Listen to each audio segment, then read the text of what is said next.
Seja muito bem-vindo a mais uma versão do Contead. Agora em 2020, nós vamos ter vários palestrantes internacionais, inclusive, e que eu tenho certeza que vão enriquecer e vão fomentar um profundo debate na educação à distância em nosso país. Essa é a nossa contribuição. Por isso, quero que você aproveite cada minuto, cada segundo de cada palestra de todos os palestrantes agora. A próxima palestra é com o doutor Humberto Costa, doutor em educação, pós-doc em educação e pesquisador sobre EAD, e ele traz umas importantes contribuições para o nosso congresso. Olá, boa noite a todos, muito bom encontrar vocês aqui no Contead, o Congresso Online das Tecnologias de Educação à Distância. Eu sou o professor Humberto e o tema da minha palestra será sobre o Design Thinking na EAD. Vem comigo que tem muito conteúdo interessante pela frente. Vamos começar aqui com a apresentação. Então, como eu disse, o tema dessa palestra será Design Thinking na EAD. E antes de eu prosseguir, eu vou fazer uma breve apresentação do meu percurso acadêmico e profissional. Em 2002 eu me graduei em Design do Produto. Eu já atuava como professor de informática e passei a trabalhar e atuar também como designer freelance. Em 2008 eu realizei o meu sonho, que foi, primeiro, concluir o meu mestrado e, segundo, ingressar na educação superior. Em 2017, eu concluí o meu doutorado em design e o meu doutorado em educação. Em 2018, eu fui fazer um pós-doutorado na área do design, trabalhando com service design. Em 2019, eu concluí a minha especialização em design instrucional para EAD.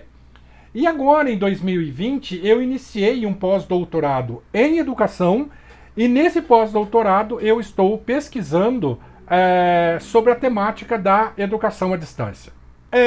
O objetivo dessa palestra aqui, o tema dela é Design Thinking e o objetivo dela é apresentar o método do Design Thinking considerando três aspectos: abordagem de inovação, método para a solução de problemas e estratégia de ensino e aprendizagem.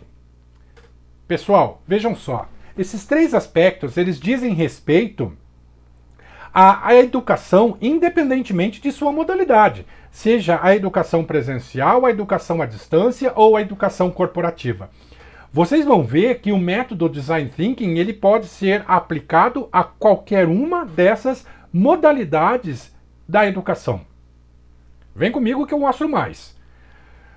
Bom, antes de nós iniciarmos propriamente no assunto, o Design Thinking, é importante colocar, e até por conta da confusão que ainda é presente no campo do design, que considerar o design como apenas associado à qualidade ou aparência estética do produto é algo totalmente ultrapassado.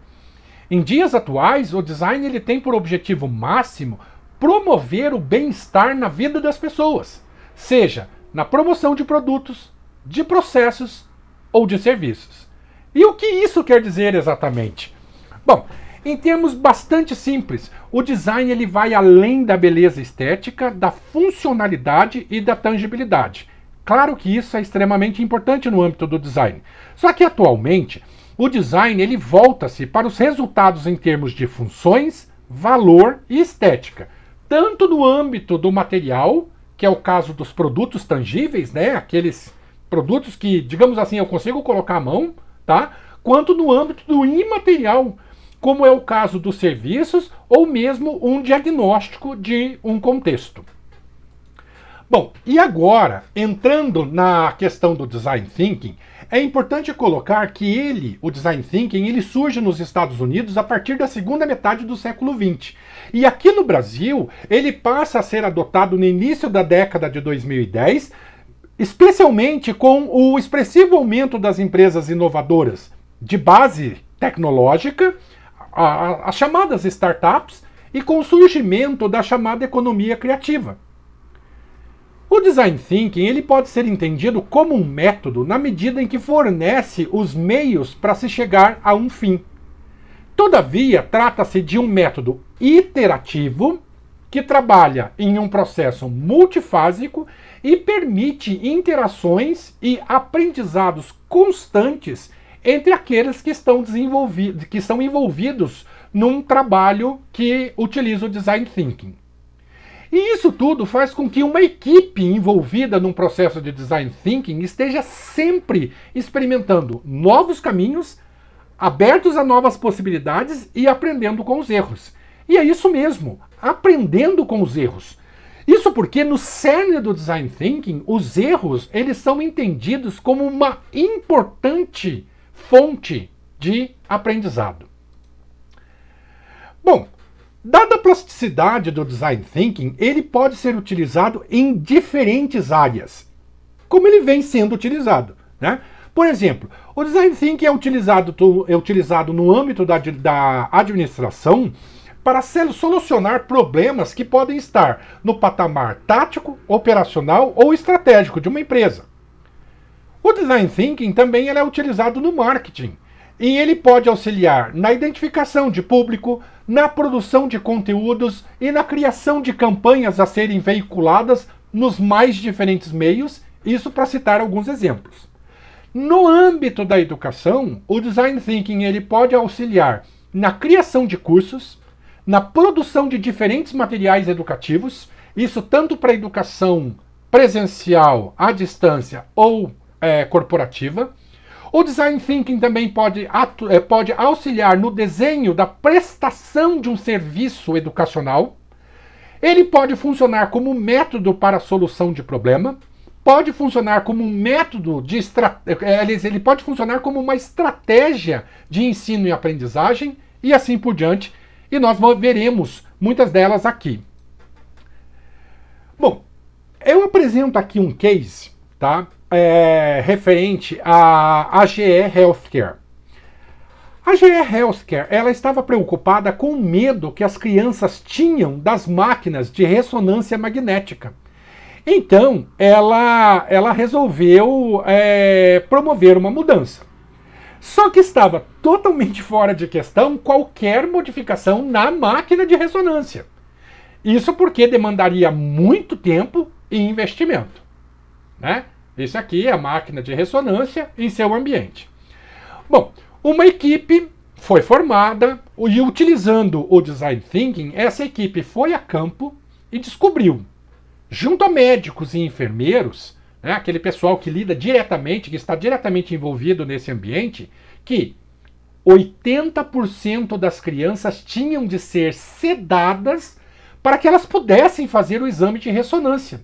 Tamanho era o pavor que essas crianças sentiam dessa máquina aqui. E eles descobriram também, junto aos médicos e aos enfermeiros, que das crianças que não eram sedadas, muitas delas se mexiam durante o exame. E isso fazia com que os exames tivessem que ser refeitos, né? E isso demandava muito tempo e custo. Demandava muito tempo da equipe e custo também, novos custos eram gerados nesse processo. Então, essa equipe ela foi trabalhar, fez uma série de pesquisa, se reuniu com diferentes pessoas, né, de diferentes stakeholders, com expertises também diferentes, e eles viram, né, depois de fazer sessões de cocriação, que a solução não demandava mesmo a criação, o desenvolvimento de uma nova máquina. A solução ela estava na criação de um ambiente adequado para a realização do exame. E aqui está o resultado proposto por essa equipe. Então, veja que a máquina em si, ela não sofreu modificações. O que sofreu modificação sim foi o ambiente. Agora, nós temos um ambiente mágico. Fazer uma ressonância magnética, na verdade, é uma grande e divertida viagem no espaço. E é isso que o Design Thinking permite, isso é uma das possibilidades.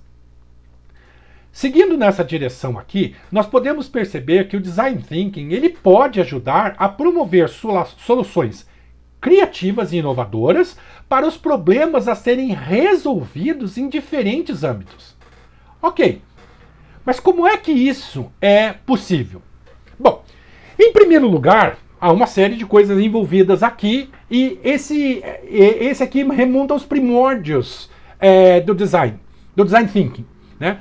O Design Council do Reino Unido, com o objetivo de entender o processo de criação no âmbito do design, né, o processo de criação utilizado pelos designers, ele fez uma pesquisa junto a esses profissionais, centenas de designers foram envolvidos, e o objetivo era entender como os designers desenvolviam os seus trabalhos criativos. E com base nos resultados obtidos, chegou-se a um padrão que mostra a combinação de momentos de divergência e momentos de convergência durante o trabalho do designer na lida com as informações que ele tem ali. E aí, o Design Thinking, ele propôs, a partir de tudo que foi coletado, do estudo que foi feito, ele propôs um modelo que é chamado de ele propôs um modelo de processo de design que é chamado de Double Diamond, ou duplo diamante, que é esse que aparece aqui na tela. Nesse modelo aqui, nós temos dois momentos principais. Um é o foco no problema e o outro é o foco na solução. E é importante ressaltar aqui que, à medida que um projeto evolui, a amplitude de divergência se estreita, né? Então nós começamos no momento de divergência e o momento de convergência, depois nós temos uma definição do problema, novamente nós temos um momento de divergência e um momento de convergência até chegarmos na solução.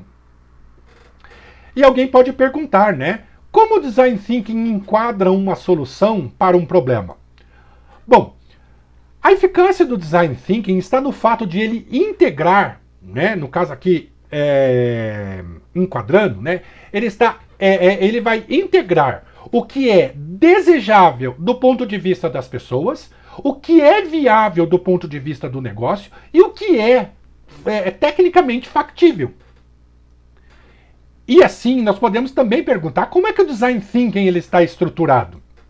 Bom, o Design Thinking ele está assentado sobre 3 pilares, partindo da crença de que qualquer pessoa pode ser capaz de produzir soluções criativas para um problema. E esses pilares são empatia, colaboração e experimentação. Bom, a empatia, ela diz respeito à capacidade das pessoas de compreender o sentimento ou reação de outras pessoas, imaginando-se nas mesmas circunstâncias. No caso do design, é imprescindível que se coloque no lugar da outra pessoa.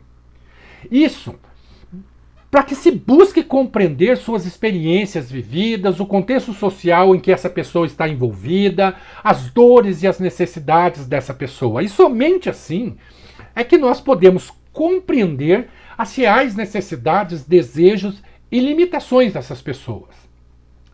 Já na colaboração, entende-se que uma solução é desenvolvida por meio de uma equipe multidisciplinar, pois seus membros trabalham em conjunto integrando seus conhecimentos. Então, quanto mais diferentes forem as expertises dos membros que estão envolvidos ali na equipe, melhor. Isso porque diferentes visões irão convergir, né, para buscar uma solução mais adequada para aquele problema que foi apresentado.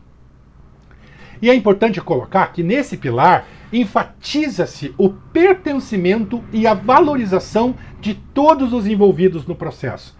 Quando eu estou falando em equipe multidisciplinar, eu estou falando de conhecimentos. E esse conhecimento ele pode envolver, por exemplo, um conhecimento mais formal, né? Montar uma equipe, por exemplo, tá? Uma equipe composta por engenheiros, designers, arquitetos, ou uma equipe que envolva um conhecimento que não seja formal também, né? Eu posso pegar, por exemplo, e envolver aqueles trabalhadores, tá, que não têm uma instrução formal, mas que conhecem muito bem a respeito de uma determinada faceta de um problema que nós queremos resolver. ok? E seguindo aqui, o outro pilar do Design Thinking é a experimentação.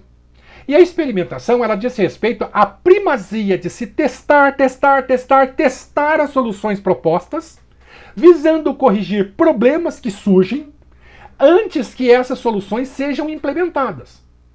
E é aqui que o erro é algo também esperado e entende-se que é a partir dele que as ideias amadurecem.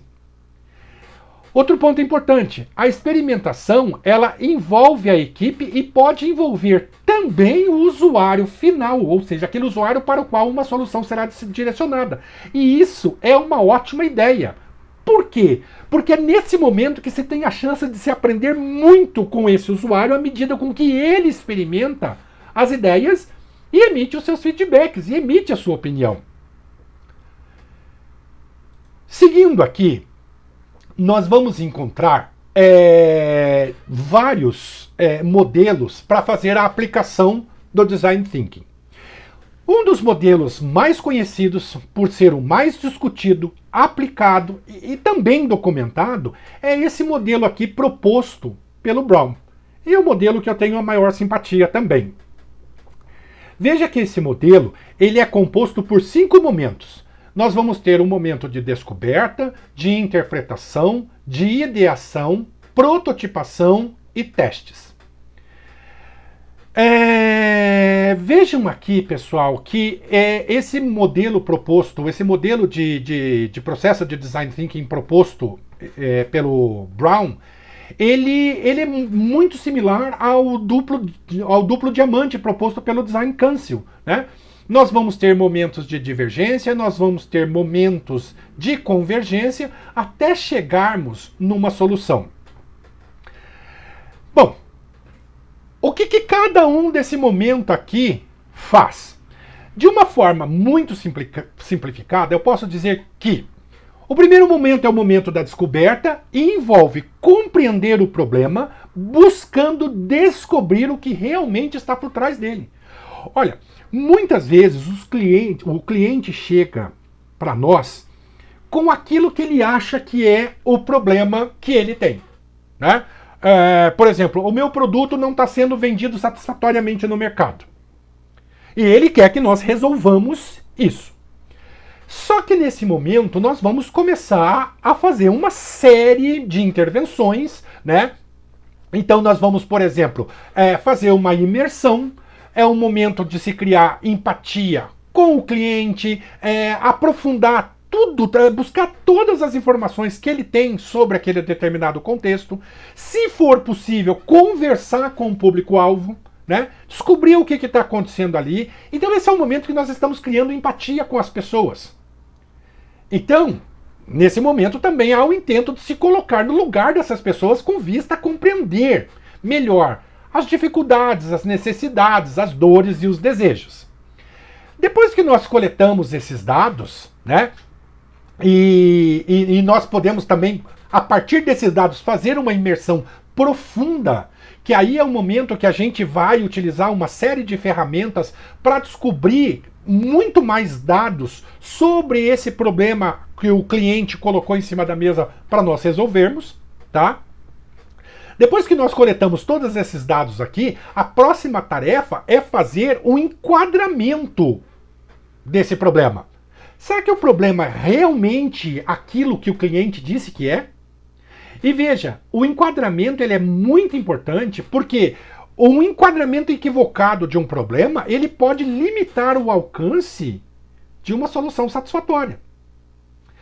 E falamos em enquadramento porque justamente por esse fato de nem sempre o problema inicial é aquilo que é o real problema.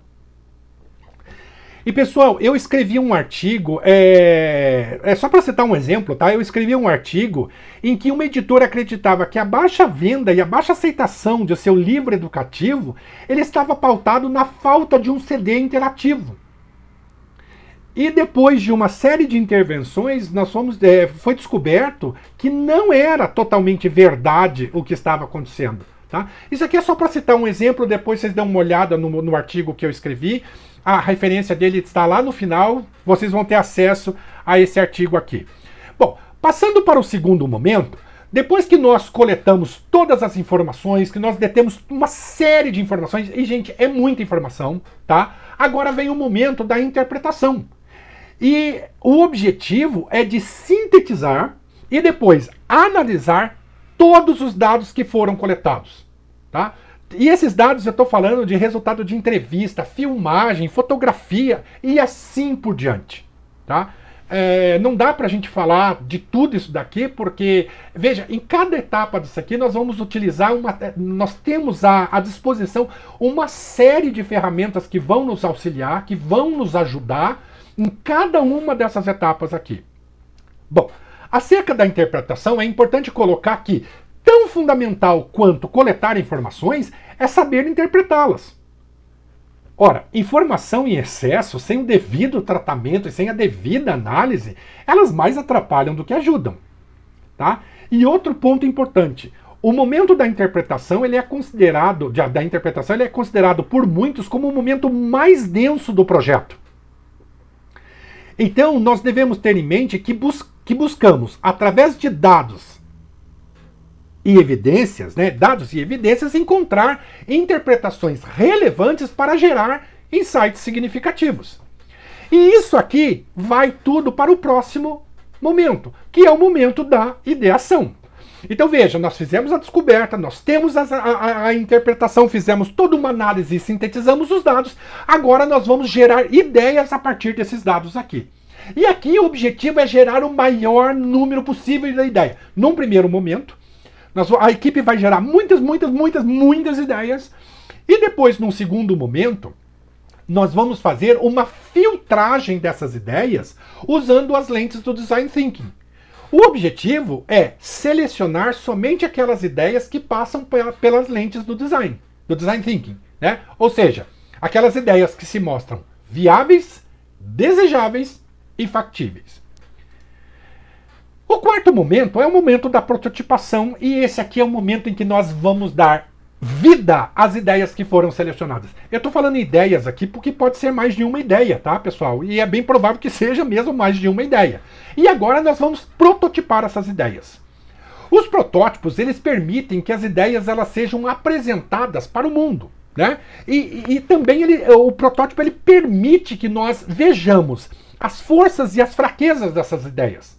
Assim, nós teremos a chance de escolher aquela ideia mais adequada.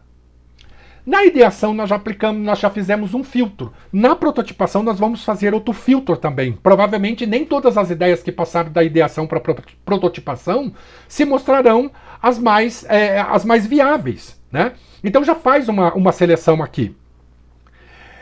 E uma outra coisa interessante. Prototipar uma ideia é um processo de aprendizado. Isso porque, ao longo dessa ação de prototipar, vários elementos vão sendo lapidados e aprimorados. Bem como a equipe, né, os membros que estão envolvidos ali, eles vão adquirir novos conhecimentos. E quando eu estou falando de prototipação aqui, eu não estou me referindo só a produto, não. Eu estou me referindo a produtos e a serviços, aos tangíveis e aos intangíveis. Por fim, nós temos a fase de testes, e que alguns também chamam de fase de testes ou implementação. Bom, esse é o último momento e consiste na testagem da ideia ou das ideias que foram selecionadas. Esse momento ele é importante porque, ao invés de a solução ser lançada em um mercado inteiro, por exemplo, essa solução ela é testada em um mercado teste ou diretamente com os usuários. Né? Nós podemos fazer, por exemplo, uma sessão de teste. E agora nós vamos ver a solução funcionando em contextos reais. E com isso, claro, nós vamos vendo a aceitação dessa solução e vamos colhendo os feedbacks dos usuários. Então nós podemos verificar a performance da solução e, claro, caso algum problema seja detectado, este problema ele pode ser resolvido antes do lançamento oficial da solução. Ok?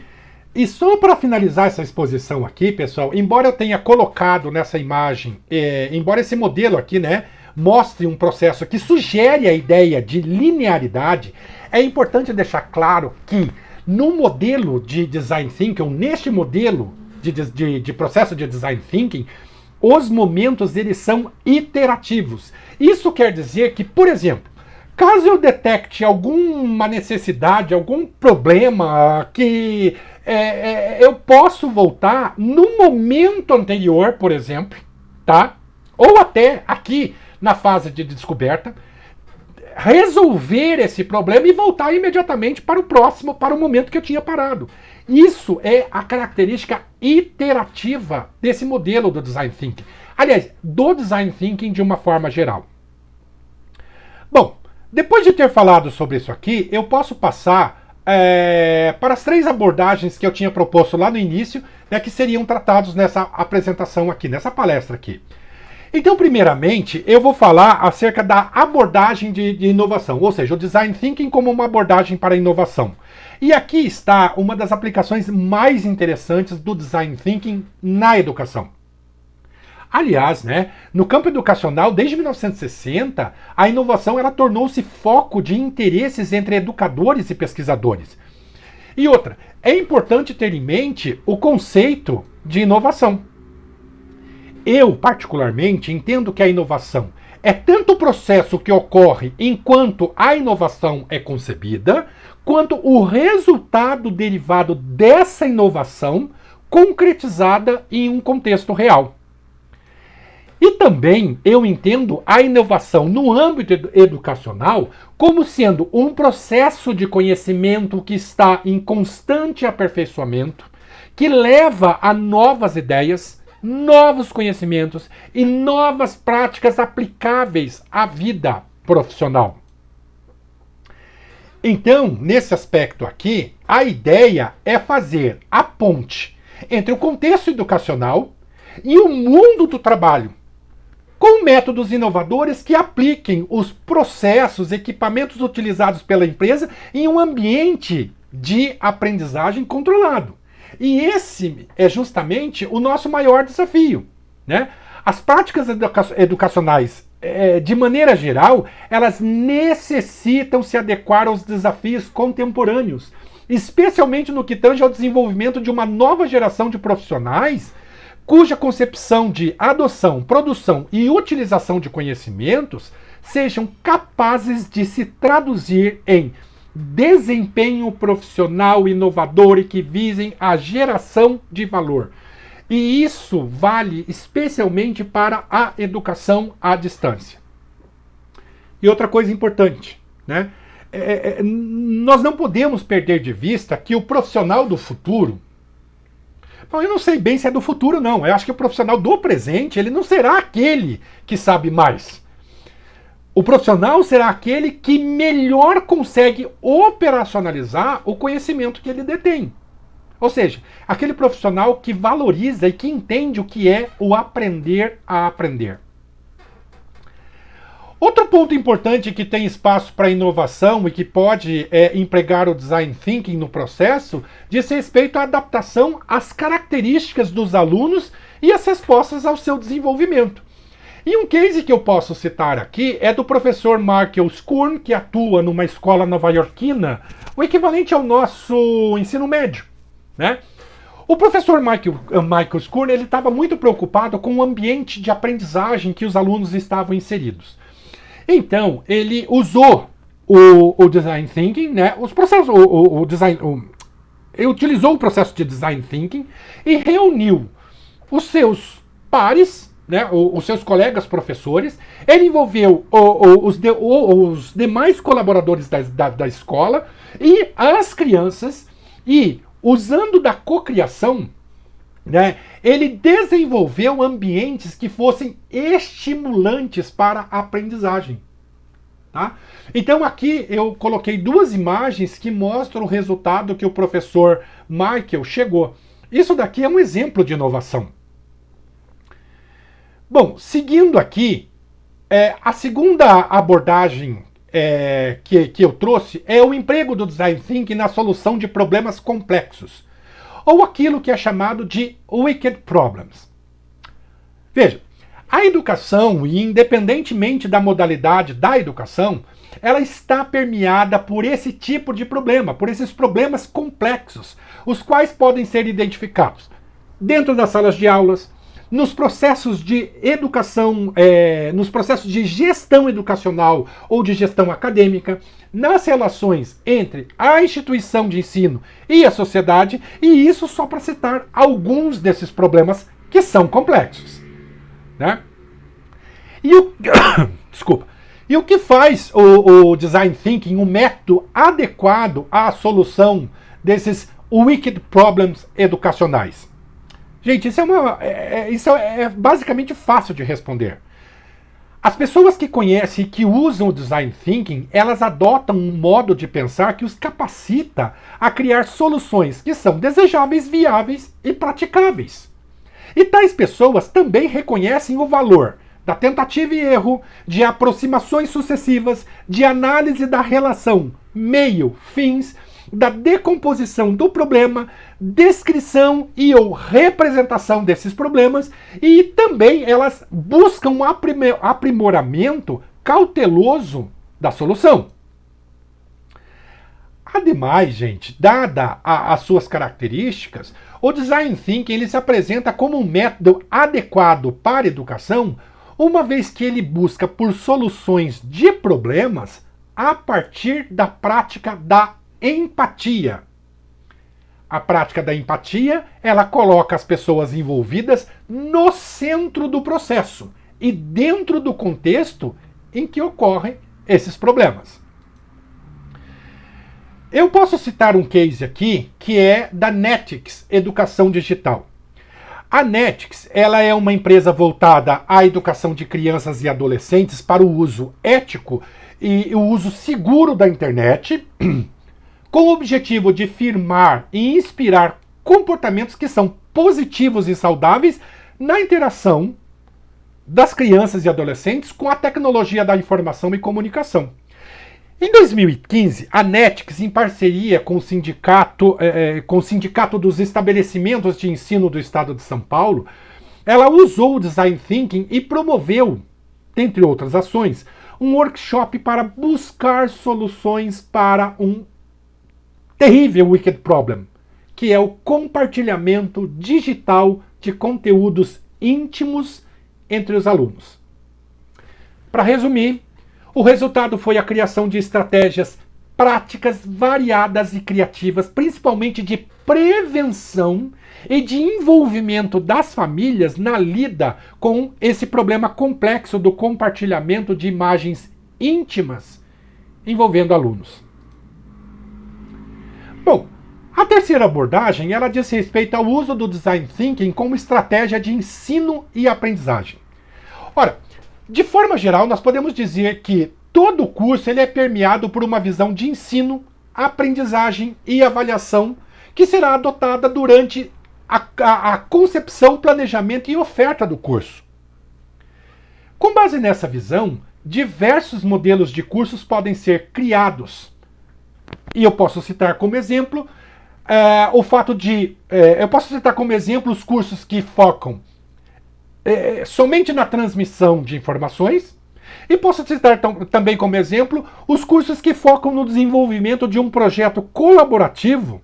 E tal projeto ele será a principal atividade avaliativa a ser desenvolvida pelos alunos durante o curso.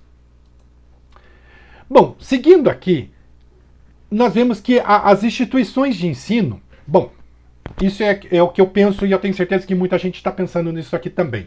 As instituições de ensino, elas têm a responsabilidade de capacitar seus alunos para competências que são requeridas no século XXI. Assim, os alunos eles sairão mais bem preparados para o mercado de trabalho e para lidar com os desafios e problemas complexos que permeiam os ambientes profissionais, os ambientes familiares, aliás, os diferentes ambientes que permeiam a vida das pessoas. E por isso é preciso preocupar-se em adotar abordagens educacionais que desenvolvam nos estudantes competências como competências como cooperação, colaboração, criatividade, pensamento crítico e a capacidade para inovação. Bom, deixa eu tomar uma água. Seguindo aqui, pessoal. No âmbito da EAD, por exemplo, o Design Thinking ele tem a capacidade de quebrar a rigidez de abordagens pedagógicas centradas no ensino transmissivo. Uma outra crítica que eu vejo muito em relação aos cursos de EAD, e eu tenho experiência para falar isso daqui, é que em muitos casos os cursos de EAD, eu vou falar da minha experiência no curso superior. Os cursos de EAD muitas vezes estão focados em materiais PDFs, aulas ao vivo ou aulas gravadas, né? Discussão em fórum, prova. Ora, será que não tem uma forma mais interessante, uma forma mais inovadora de promover o ensino que não seja nessa regra? Eu tenho certeza que existe sim. Seguindo aqui, o Design Thinking ele é formado por um processo prático, colaborativo e interativo.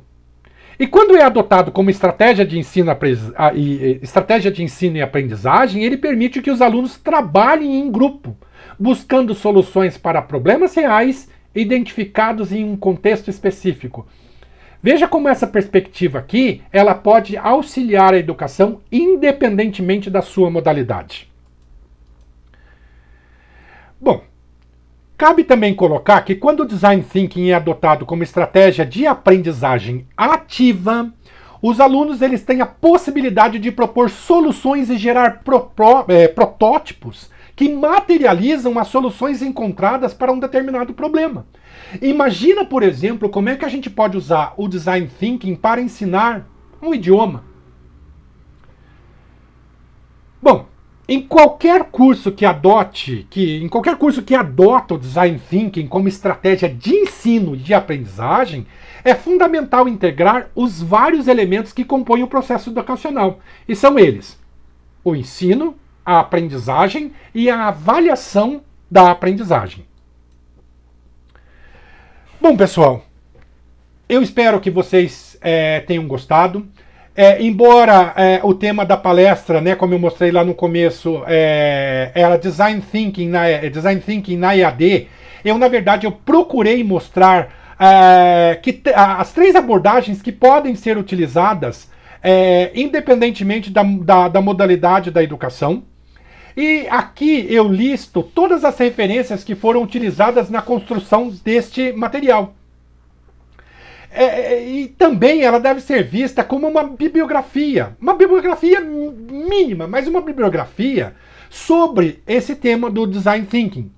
E aqui eu vou deixar solução de livros, de artigos, de sites que podem ser consultados. E em muitos deles eu coloquei já um link que pode levá-los diretamente ao material. E eu espero mesmo que vocês tenham gostado e que vocês possam aproveitar tudo que foi discutido aqui. Aqui no final eu vou deixar os meus contatos, tá? Aqui vai ficar o meu currículo Lattes para que vocês possam conhecer a minha trajetória profissional e acadêmica, o meu perfil no LinkedIn, o meu e-mail e também, se vocês quiserem, vocês vão poder baixar essa apresentação que eu utilizei aqui. Pessoal, eu espero mesmo que vocês tenham gostado. Eu estou aqui à disposição. Qualquer coisa que precisar, vocês façam contato. Se eu puder ajudar, vai ser com prazer. Me despeço aqui com o desejo de encontrá-los numa outra oportunidade. Muito obrigado e até a próxima.